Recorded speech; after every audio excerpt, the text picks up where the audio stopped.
back to my YouTube channel. So today is April 9 and medyo kakauwi lang namin from Taytay. So since maaga pa naman, naisipan ko mag-Taytay haul para din pakita sa inyo what I bought. And then para syempre share din sa inyo yung experience. So if you want to know more about my experience in Taytay and what I bought in Taytay, just keep on watching. I need to know, could you carry me back into your heart again? Could you carry me on and on and on, on and on. So, few reminders pala before I start showing you what I bought is yung price, I'm not sure pa, pero I'm gonna put it here somewhere in the screen. And then, pakita ko sa inyo yung fit sa akin ng damit. Kasi nag-fit na ako a while ago and I took some photos. So, about the price naman, hindi ako sure kung ganun ka-exact, pero yung ilalagay kong price is what I think na yun yung price niya. Okay. So, first, this one. This jacket. Denim jacket. Ano siya? Hindi siya mahaba. Like, look at that. Oh, maiksi lang siya. So, ayan. Ganyan. So, tapos, ayan. Simple lang siya. Nakalagay Forever 21 siya. Ayan. As you can see. Ayun. Ayan. Nakalagay Forever 21. But, I'm not sure kung ayun yung mag-put.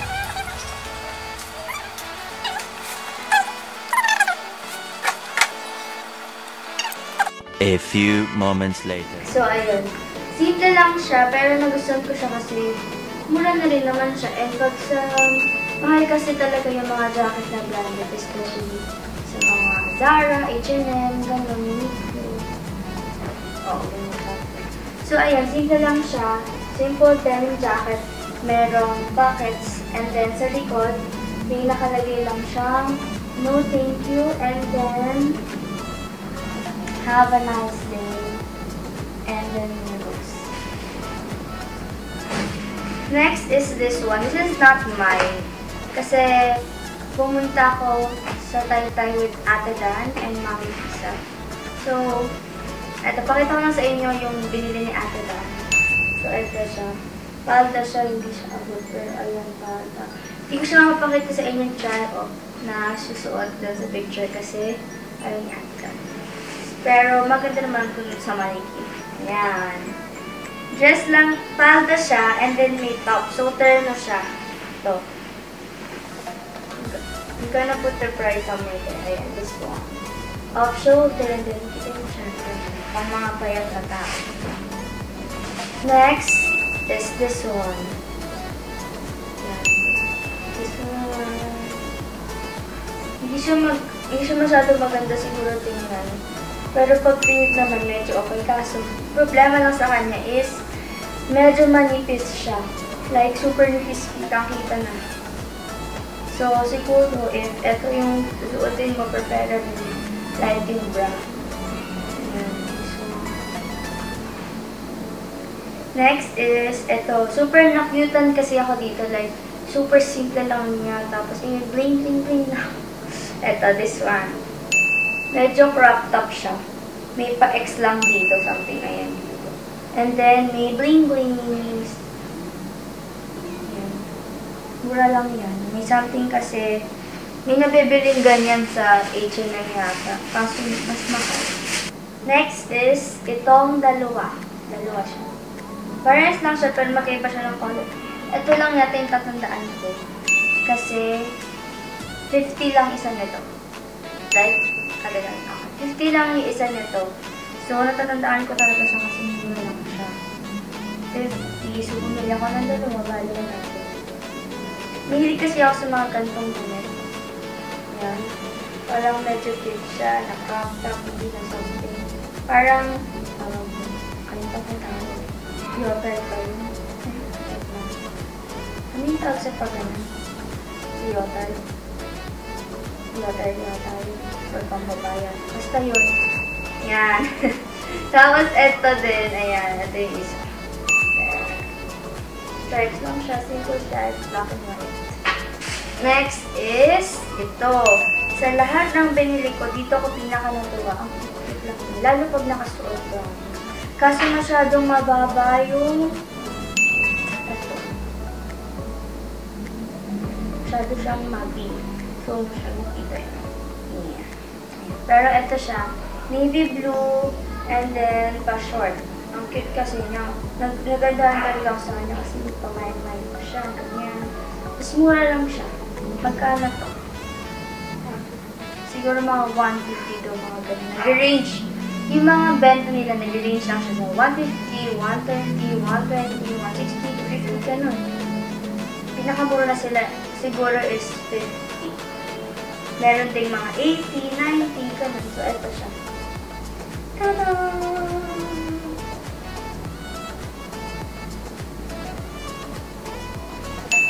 So, next is this dress. So, natuwa din ako dito kasi ang ganda ng color niya.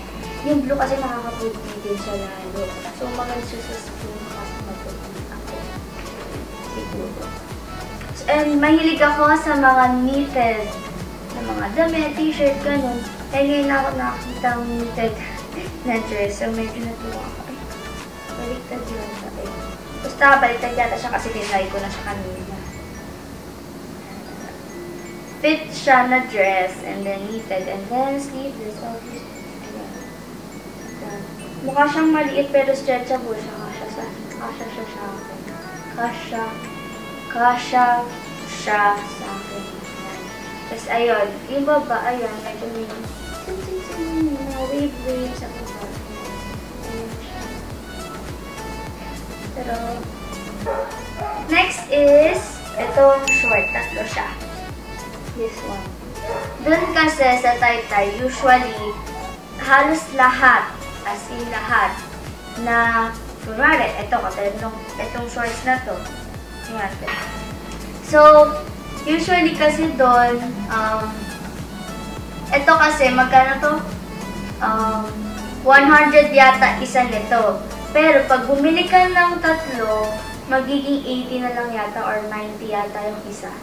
Basta ganun siya sa lahat. Kunwari, 150 talaga siya. Pag bumili ka ng tatlo, magiging 130 na lang isa. So, yun yung wholesale.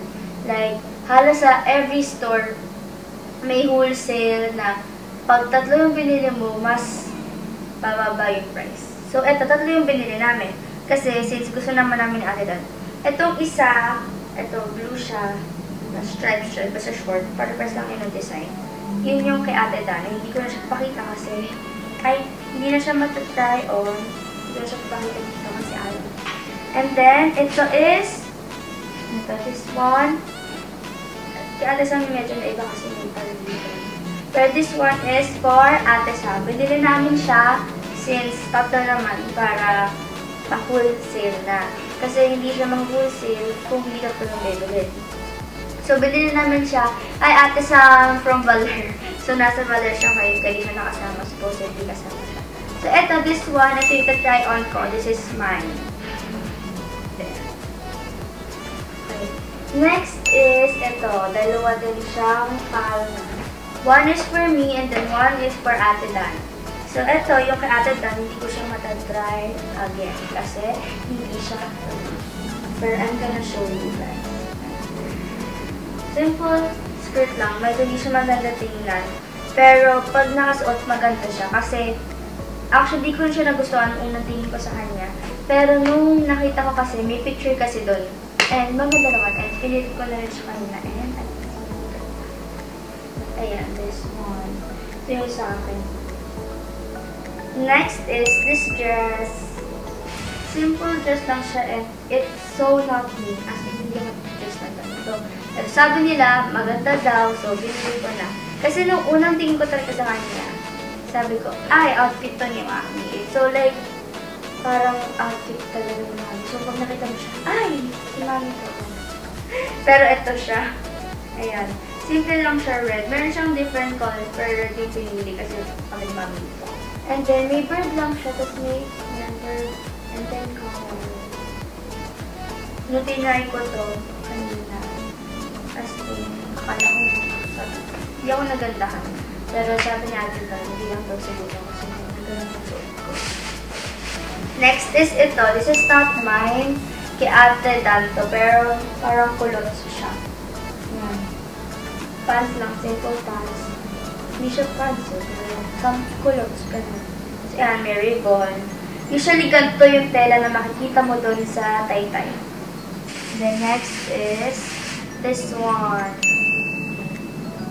Basta, ano to, one piece. This is not mine, so hindi ko ito mata-try out. But it's for Ate Dan. Pakita ko lang sa inyo. Nung nakita ko to, super nagandahan ako.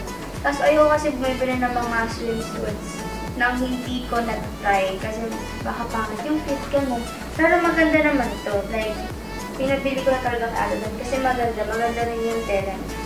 Yan. Dapat talaga pag nag-shop, the first thing that you will check is syempre kung worth it ba yung price and then kung maganda yung quality ng tela. Kasi katulad niya sa Taytay, hindi lahat maganda yung quality kasi nga mura. Pero dahil mura na siya, kung maganda yung quality, get it na. Actually, ano to? Mga 160 ba to? 250? Ay, hindi, 60 yun. 250 na lang. Di ba 130? 250 yata to. Kala ko 100 pesos. Basta ganun. Pero mura na rin siya. Sa Taytay kasi, as hindi mo na siya halos matatawaran. Konti lang yung mga matatawaran mo. Kahit tawad kami, tawad sila ng tawad, gano'n. Hindi talaga sila nagpapatawad. Charot. Pero totoo, konti lang yung mga nagpatawad. Siguro sa lahat ng store na pinuntahan namin, 2 lang yung pinagbigyan talaga kami. So, ayun. Kasi yung sinasabi nilang price, yun na daw talaga yung last. So, pinawagaan nila since mura na naman siya. So, yung next na mga ipapakita ko, hindi ko siya na-picturean kayo, hindi ko siya try kasi ito yung mga fail na mga nabili ko. Kasi it's either masyadong malaki or hindi bagay sa akin, pero mostly masyadong malaki, kailangan ko pang ipa-adjust. So, pangit naman, kung pakita ko sa inyo na hindi fit sa akin. So, ayan, yun lang yung mahirap sa Taytay. Yun yung mahirap pag pumunta ka syempre sa ganun. Wala siyang fitting room. Oo, wala siyang fitting room kasi super dikit-dikit. As in, parang changi lang na. As in, super hirap maglakad, super init. So, yun yung struggle. Tsaka, ayun, malayo siya doon. Pero, pwede na rin kasi mura naman yung bibili ng stuff. Pero yun nga lang, super init. As in, super rami pang super rami kasi ng Changi, may iba't ibang place. Pero nakadalawa lang kami. Naka-isang lipat na kami. And then yung pangalawa, hindi pa namin natapos. Kasi super init. Sabi ko, tara na, ayaw ko na. So, okay na rin naman. Kasi marami na rin naman akong nabili. Pero feeling ko, pag mas inikot yung mas marami pa kayo makikitang maganda. So, ayan. If ever naman na bumili naman kayo doon na hindi na lang fit sa inyo, ipa-adjust yun na lang. So, worth it na rin. So, ito yung isa. Medyo pangit kasi yung fit niya sa akin. Ito, masyado din siyang mahaba. Kasi masyado mahaba. Pero dress siya. Yan. Noodle siya. Dress lang siya. So, hindi ko pakita yung fit sa inyo. I'm so sorry. Yan. Okay, next is ito.